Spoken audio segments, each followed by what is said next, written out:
요즘에 사과를 금사과다, 귤은 금귤이다. 이렇게 부른다고 합니다.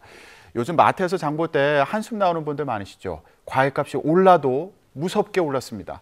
무려 32년 만에 가장 큰 폭으로 뛰어 올랐다고 하는데 대체 어디까지 또 언제까지 오르는 걸까요? 전문가와 함께 알아보겠습니다. 권혁중 경제평론가 나와 있습니다. 안녕하십니까? 네, 안녕하십니까? 네, 아니 요즘에 과일에 금자를 안 붙이면 뭐 어색하다 이런 얘기도 있습니다. 네. 사실 금사과, 금귤, 최근에 와서 많은 분들이 이렇게 부르고 있는데요. 제가 사과를 하나 샀습니다. 아니 사과 비싸다는데 어떻게 또 사오셨어요? 5개 들어있더라고요. 5개 들어있는데 이게 14,750원. 그러니까 하나당 3,000원짜리예요. 아, 그래요? 네. 싸게 사신 거 아니에요? 근데 이거보다 조금 더 싸게 샀습니다. 그러니까 나라가 농식품부 할인 대전이라고 해서 예. 이거에 대해서 조금 지원을 해주거든요. 그래서 이제 하나당 2,400원 샀는데요. 5개 들어있으니까. 근데 보시면 아시겠지만 안 이뻐요.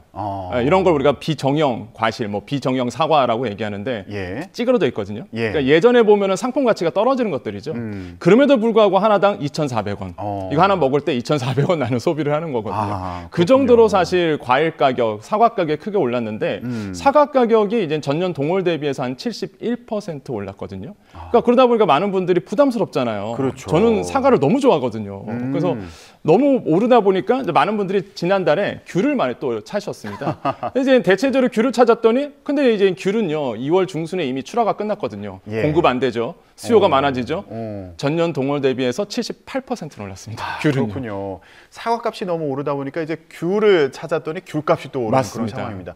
지금 가져오신 사과는 저렴하게 산 건데 네. 이게 약간 조금 모양이 예년의 기준으로 보면은 조금 상품성이 떨어진다. 그런 건데 그럼 만약에 예전에 일반적으로 사 먹던 예쁘게 생긴 그런 사과 같은 경우는 가격이 어느 정도 하는 거예요? 지금 시장에 나가보시면 아시겠지만 하나당 5,000원 이렇게 하는 데도 있고요. 근데 심한 곳은 정말 크고 알이 좋은 거 이런 것도 10,000원까지도 합니다. 사과 하나에 10,000원 하는 경우도 있어요? 그래서 이제 금사과라는 이름이 괜히 붙인 게 아니죠. 그러니까 사실상 그런 거 사 먹으신 분들 계시겠지만 서민들 입장에선 접근하기가 굉장히 어려운 과일 가격이 됐다.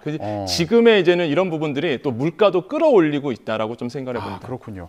아니 근데 사과값은 왜 이렇게 오른 겁니까? 일단 작황이 안 좋았고요. 일단 작황이 안 좋다 보니까 공급이 당연히 안 되겠죠. 실제적으로 그러다 보니까 또 저장량도 줄었어요. 수요는 꾸준한데 이제는 공급이 안 되다 보니까 사실상 저장해서 또 팔기도 하는데요. 계속 물건이 나가다 보니까 저장량도 이제 감소가 되다 보니 사과 가격이 뛰어 올랐다고 보시면 되겠고 생산량이 아까 줄었다고 말씀드렸잖아요. 전년 동월 대비해서 이제 30%나 줄어들었습니다. 생산량 자체가 그렇기 때문에 이제 크게 뛰었고 그 다음에 이제는 그 사과의 이제는 판매 가격에 대한 상승률을 봤더니 아까 말씀드린 것처럼 2월달에 70% 올랐다고 그랬잖아요. 이게 작년 10월 같은 경우에 74%나 오른 상태였어요. 그때 이후에 조금씩 떨어지다가 다시 한번 또 사과 가격이 크게 올랐다. 확실히 제가 봤을 때는 계절적 요인도 있고 또 하나는 생산량이 감소되고 작황이 안 좋았다. 이게 아마 근원적인 이유지 않을까 생각을 해봅니다. 보통 명절 지나면 가격이 좀 떨어졌을 것 같은데 근데 명절 지나고 지금 이제 과일값이 더 오른 그런 상황인데 지금 말씀해 주신 게 작황이 안 좋았다, 생산량이 줄어들었다 이렇게 말씀해 주셨잖아요. 특별한 배경이 있습니까? 일단은 기상 이변 효과가 가장 크게 영향을 미쳤다고 저는 생각을 해보겠고요. 그 다음에 이제 농가에 만나 보면은요, 농사를 지으신 분들 만나 보면은 생산에 대해서 소요되는 비용들이 많이 증가됐다라고 얘기를 해요. 이미 아시겠지만은 우크라이나 러시아 전쟁이 있었습니다. 지금도 진행 중이고요. 그러다 보니까 비료가 크게 올랐고요. 그다음에 유가 아시겠지만 다시 한번 또 오르고 있거든요. 그러다 보니까 생산 비용 자체가 다 올라 버렸어요. 그래서 사과뿐만 아니라 농산물 전체적으로 다 가격이 뛰고 있다. 이런 어떤 중복적인 이유 때문에 지금 모든 것이 지금 뛰고 있다고 보시면 되겠고 저는 조금 주목하고 있는 것이 재배 면적이 조금 감소되고 있다. 사과가 실제 재배 면적이 소폭 감소됐거든요. 그러니까 사과 농사를 이제 안 지으신 분들이 많아집니다. 왜냐하면 기후 이상 변화 때문에 사실상 이제는 땅이 줄어드는 거예요. 사과를 지을 수 있는 땅이. 그래서 이런 부분도 이제 구조적인 문제도 어느 정도 있다라고 좀 생각을 해봅니다.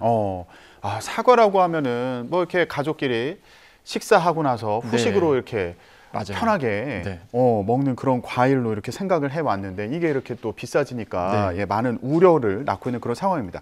아 이거 이러다가 가을까지 가격 안 내리는 거 아니야? 이런 걱정을 하는 경우도 네. 있어 보입니다. 안 내릴 것 같아요. 왜 그러냐면 그래요? 정부의 공식적인 입장이 있습니다. 이게 농식품부에서 최근에 인터뷰를 했는데 예. 여기서 무슨 얘기를 했냐면 추석 전까지는 가격이 좋아지지 않을 거다. 한마디로 서민들이 많은 분들이 먹을 수 있는 정도의 가격까지는 내려가지 않을 거다라고 이제 얘기를 했어요. 왜 그러냐면 아까도 말씀드렸지만은 작황 자체가 이제 좋지 않았던 부분이 있겠고 그 다음에 이제 햇사과가 나오기 전까지는 힘들다라고 얘기했거든요. 그러면 햇사과가 언제 나오느냐? 7월 달에 나옵니다. 그럼 7월 전까지, 그다음 배는 8월에 나오거든요. 그럼 예. 그 전까지 사실 과실이 안 나온다는 얘기예요. 그러면은 저장돼 있는 거 갖고 이제 풀어야 되는데 예. 사실 이제 공급이 안 되다 보니까 당연히 가격이 뛸 수밖에 없고 그래서 추석 전까지는 비싼 사과, 비싼 배, 비싼 과일을 먹을 수밖에 없는 구조고 예. 이런 부분들이 이제는 많은 국민들이 좀 아셔야 되는 부분이다. 그래서 당분간은 비싼 과일을 먹을 수밖에 없는 구조로 갈 거다라고 생각해 봅니다. 예. 그래도 정부가 네. 예산을 투입해서 할인 지원에 나서고 네. 있다고 하는데 이거 효과는 어떻습니까? 지금 저도 이 사과를 할인 대전 때문에 조금 소폭 이제 할인된 가격으로 샀잖아요. 그래서 예. 정부가 예산을 쓰고 있는데 3월과 4월 중으로 납품 단가 인하해서 204억 원을 풀고요. 그다음에 마찬가지로 할인 지원해 갖고 230억 원. 그래서 총 434억 원을 푸는데 근데 저는 일시적인 효과라고 봐요. 그러니까 사실 뭐 대체제 상품들이 나오겠죠. 예를 들어서 이제는 뭐 여름에 나오는 수박이라든지 참외 같은 것들 이런 거 나오기 전까지 버티자.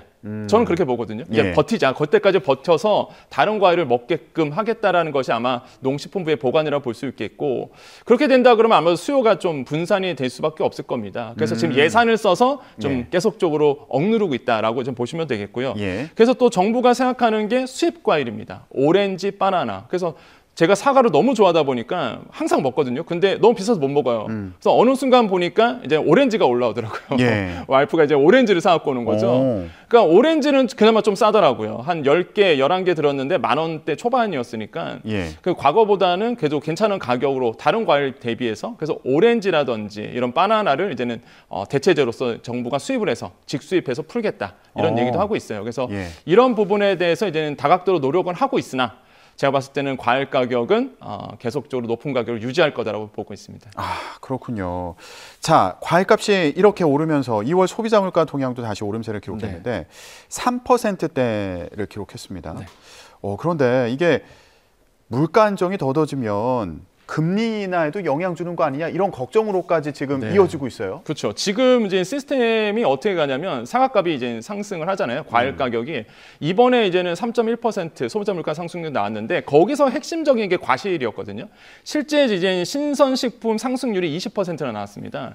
그러니까 엄청나게 사실상 기본 소비자 물가 지수를 초과한 부분이거든요. 그래서 예. 과실이 주요한 역할을 했는데 그럼 계속적으로 이런 뭐 대표적으로 사과 가격이 이렇게 높아진다라고 본다 그러면 물가 상승에 계속적인 압박을 줄 수밖에 없고요. 그렇게 예. 된다 그러면 사실 이제 금리를 인하를 해야 될 타이밍인데 우리가 쉽사리 이제 금리 인하 타이밍을 못 잡을 가능성이 있습니다. 예. 그럼 계속적으로 고금리 상태로 간다는 얘기는요. 서민들이 힘들거든요, 사실. 왜냐하면 돈이 안 들기 시작하고 특히 이제 소상공인 분들도 말 그대로 만나보면은 팔이 날린다 이런 표현을 쓰세요. 그러니까 예. 장사가 안 되는 거죠. 돈이 안 들기 시작하니까. 그럼 서민들의 가장 큰 또 압박을 받을 수밖에 없기 때문에 이게 또 내수에 또 고통도 안겨주고 그래서 이게 악순환이 반복될 가능성이 굉장히 큽니다. 그래서 예. 과일 가격을 잡는 게 단순히 뭐 과일을 먹는 사람한테 좋은 게 아니라 국민 전체 경제에 크나큰 영향을 준다. 이런 점에서는 정부가 아마 각별히 아마 관심을 갖고 있다라고 좀 생각을 해보겠습니다. 예. 사과 가격 그리고 귤 가격 얘기하다가 저희가 전체적인 물가와 그리고 네. 금리 얘기까지 이어졌는데 최근 2년 동안 고물가 상황이 이어진 그 배경에 기업들이 이전보다 가격을 잦은 빈도로 올렸기 때문이다. 이런 분석을 하는 경우도 있더라고요. 어떻게 보세요? 그러니까 사실 뭐 경영학적으로 본다 그러면 뭐 당연한 거라고 저는 생각을 해봐요. 기업들 입장에서 본다 그러면 왜냐면 코로나19로 인해서 또한 뭐 전쟁으로 인해서 원자재 가격이 크게 올랐습니다. 근데 이제는 물건값을 올려야 될 타이밍이 왔는데 이게 큰 폭으로 가격을 올린다 그러면요 소비자의 이제 가격정이 굉장히 세거든요. 그러면 이제는 딱 소비자들 왜 올려 이런 얘기를 합니다. 그러다 보니까 이제 기업들이 꼼수를 좀 쓰는 거죠. 말 그대로 빈도를 높이는 거예요. 말 그대로 소폭 올리면서 자주 올리는 거죠. 그러면 이제 사실 소비자들 봤을 때 체감을 잘 못 하시거든요. 예. 그래서 이제는 기업들이 이렇게 빈도수를 더 높였다. 소폭 가격을 올리는 것을 자주 했다라는 거죠. 이게 실제적으로 이제 한국은행 보고서에서 조사가 된 부분이 있어요. 그래서 조사를 해봤더니 우리나라 기업들이 가격을 높이기 위해서 한꺼번에 많이 높이는 게 아니라 소폭 자주 올렸대더라. 이게 조사가 된 내용입니다. 그래서 이제 기업들이 이런 전략을 했는데 예. 들켰죠. 지금 상으로 본다 그러면. 그래서 아마 기업들이 또 다른 전략을 가지고 올 수도 있겠지만은 예. 일단은 지금 우리나라의 기업들은 그렇게 해서 가격을 올려갔다라는 것이 팩트다라고 말씀드립니다. 예. 아, 이렇게 고물가 그리고 고금리 시대가 이어지면서 좀 허리띠를 졸라매야겠다 이런 분들 많이 계실 텐데 2030 청년들 사이에서 짠테크 열풍이 불고 있다. 네. 예, 이런 기사들이 요즘 눈에 많이 띕니다. 맞습니다. 이게 트렌드에 굉장히 민감하고요. 무엇보다 이제는 경기가 안 좋아지고 그다음에 이제는 고물가 시대에 학생들이 가장 먼저 또 반응을 해요. 왜냐하면 지갑이 얇거든요. 그렇죠. 청년들이 또. 예. 그러다 보니까 이제는 아끼자라는 것이 지금의 인기이다라고 보시면 되겠는데 일단 밥을 먹을 때 집에서 먹습니다. 그러니까 친구들하고 밖에서 잘 안 먹게 되는 부분도 있고요. 그렇죠. 근데 무엇보다 제가 이제는 대학에서 아이들을 가르치다 보니까 학생 식당을 종종 갈 때가 있어요. 물론 뭐 임직원 식당, 교수 식당도 있겠지만은 학생 식당이 붐빕니다. 어제도 제가 다녀왔는데 5,200원이거든요. 학반 식당이 많이 올랐죠 또 예전보다는. 그럼에도 불구하고 학생들이 꽉 차서 줄 서서 먹을 정도예요. 그 정도로 사실 지금 학생들이 아낀다라는 표현을 딱 맞겠다고 보시면 되겠고, 그다음에 뭐 학생들뿐만 아니라 뭐 청년들, 뭐 저도 마찬가지고요. 요즘에 어떤 트렌드가 뭐냐면 그냥 조금씩 자주 사는 분도 있고요. 왜냐하면 버리게 되니까. 근데 반대로 한꺼번에 많이 삽니다. 할인 혜택 때문에 그런 거예요? 그게 한꺼번에 그러니까 도매형 창고들이 많잖아요. 요즘에 할인 창고들. 거기서 한꺼번에 사서 싸게 사거든요. 그런 다음에 소분합니다. 집에 와서. 그다음에 얼려버리죠. 그런 다음에 내가 쓸 때만 녹여서 먹는. 그러니까 사실 이게 불경기 때문에 나오는 또 하나의 이제 트렌드거든요. 이런 부분들도 지금 뭐 학생들 사이에나 아니면은 뭐 청년들 사이에 또한 아끼고자 하는 많은 분들에게 활용되고 있는 다양한 소비 패턴이 이루어지고 있다고 생각해 봅니다. 밥값을 아끼기 위한 여러 가지 그 아이디어들이 나오고 있는 그런 상황인데 예전에 저희가 그런 그 트렌드를 소개해 드린 적도 있어요. 거지방이라고 해가지고 SNS 대화방에서 거지방이라는 걸 만들어서 거기 이제 사람들이 모여서 소비를 좀 하고 싶거나 했을 때 서로 지적을 해주면서 돈 쓰는 걸 좀 막아보자. 이런 문화가 있다고 얘기를 해드렸거든요. 요즘에는 어떻습니까? 요즘에는 이제 거지방을 넘어서 이제 현생 챌린지가 유행입니다. 현생 챌린지. 네, 현금 생활. 이걸 줄여서 현생. 현생이 현금 생활. 근데 챌린지예요? 이거를 이제 현금 쓰는 거를 목표로 해서 얼마 이하의 금액을 현금으로 쓰겠다. 왜냐하면 청년들 같은 경우에는 요즘에 다 아시겠지만 간편 결제가 다 보편화돼 있잖아요. 휴대전화로 결제하는 거죠. 카드만 대면 결제가 돼요. 너무 편한 거예요. 그러니까 소비가 늘어나게 됩니다. 근데 현금을 쓰면 우리 기성세대는 다 아실 거예요. 현금 쓰면 지갑 열어야 되죠. 지갑에서 꺼내야 되죠. 내야 되죠. 거스름 바꿔야 되죠. 귀찮아요. 그러다 보니까 현금을 쓰면 소비가 줄어든다. 그렇기 때문에 많은 또 청년들이 예전에 청년들 지갑 갖고 다니는 청년은 없었거든요. 요즘에 청년들이 지갑을 갖고 다니기 시작합니다. 그렇군요. 지갑에다 현금 넣고 그러면서 이제 쓰기 시작하거든요. 그래서 현생 챌린지 이게 지금 또 20대들한테 또 유행이 되고 있어요. 그래서 서로 코치해주고 얼마 썼냐, 얼마 쓰지 마 이러면서.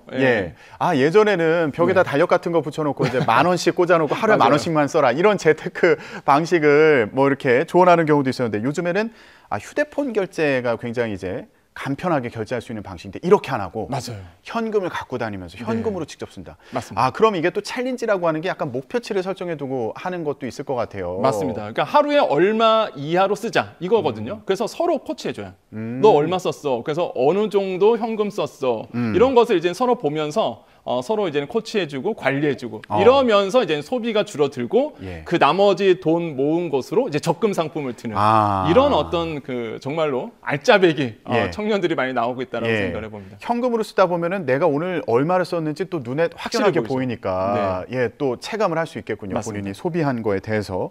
이거 약간 기술을 역주행한다? 뭐 이런 평가도 있는 것 같고요. 네네. 그러니까 사실 이제 핀테크 시대가 왔음에도 불구하고 다시 한번 이제 현금을 쓰는 세대가 많아졌는데 그래서 좀 팁을 좀 드리고 싶어요. 어떤 팁이냐면 지금 이제 청년들이나 아니면 좀 아끼고 하자는 분들에게 몇 가지 팁을 드린다 그러면 일단 교통편을 먼저 가보겠습니다. 예. 교통은 어떻게 하느냐? 요즘에 좋은 제도들이 많이 나왔죠. 기후동행 카드. 안 쓰신 분들 꽤 있더라고요. 서울에 사신 분들은 기후동행 카드 쓰시면 너무 좋고요. 그 다음에 이제는 5월 달에 이제 K패스가 도입이 되죠. 뭡니까? 이거는 중앙정부에서 하는 교통 할인 정책입니다. 예. 일반인들 같은 경우는 20에서 30% 세일이 되거든요. 세이브가 되고 거기에다 카드사까지 도움이 되다 보니까 더 세이브가 될 수 있어요. 그래서 K패스권이 이제 5월에 나오게 되면 뭐 서울 지역에만 기후동행 카드가 쓰이잖아요. 예. 다른 뭐 경기라든지 아니면 다른 지방에도 K패스권으로 교통비를 할인받을 수 있다. 이런 부분들은 꼭 유념하셔야 되겠고. 대중교통 이용할 때 쓸 수 있는 그렇죠. 거예요? 대중교통 이용하시는 분들 굉장히 도움이 될 것 같고요. 그다음에 이제 정책편도 있는데 이번 연도의 핵심은요. 대환대출입니다. 그러니까 고금리의 대출을 받으신 분들이 굉장히 많아요. 주담대, 전세대출 마찬가지죠. 신용대출도 마찬가지고요. 이번 연도의 화두는요. 갈아타는 겁니다. 지금 갈아타기 인프라, 대한대출 인프라가 구성이 돼 있고요. 예. 빨리 알아보시는 게 굉장히 도움이 된다. 왜냐하면 스트레스 DSR이 점차적으로 단계별로 진행이 되면은요, 내가 대출받을 수 있는 것이 줄어들게 됩니다. 그럼 대한대출은요, 많은 분들이 오해하시는 게 이렇게 갈아탄다고 해서 이 대출이 옮겨가는 게 아니라 기존 대출을 갚고 새 대출을 일으키는 거거든요. 새로 대출을 받는 거니까 네. 새로운 기준이 적용될 수 있다. 맞습니다. 그래서 스트레스 DSR이 계속적으로 단계별로 진행이 되면은 내가 받을 수 있는 대출이 오히려 줄어들게 되거든요. 그렇게 되면 사실상 낭패를 볼 수가 있어요. 그렇기 때문에 만약에 대한대출이 고민이신 분들은 빨리 갈아타시는 게 좋다. 지금 많이 좋거든요, 금리가. 예. 그다음에 이제 금융폰으로 본다 그러면 풍차 돌리기는 예전부터 유행했었는데 다시 한번 풍차 돌리기가 또 유행을 하더라고요. 이게 적금 통장 여러 개 만드는 거 맞아요. 아니에요? 매달 늘려가는 방식이던가요? 그렇죠. 적금 방식으로 해갖고 매달 뭐 10만 원 이렇게 해서 1월 달에 통장 하나 만들고 2월 달에 또 통장 하나 만들고 이러면서 하나씩 쌓여가거든요. 근데 나중에 이제 그게 목돈이 돼요. 그렇죠. 그래서 이거를 또 가지고 예금도 들 수 있고 다시 한 번 더 유행할 수 있겠고 그다음에 이제 소비로 본다고 소비편으로 간다 그러면 떨이 제품. 그래서 보통 요즘에 많은 분들이 좀 알뜰하게 사시는 분들이 저녁 때 장을 많이 보십니다. 저녁 때 가면 좀 떨이 제품이 있거든요. 마트도 가도. 그럼 할인한 가격에 살 수 있습니다. 맞습니다. 그래서 그런 것들을 또 주로 사시는 분도 있고.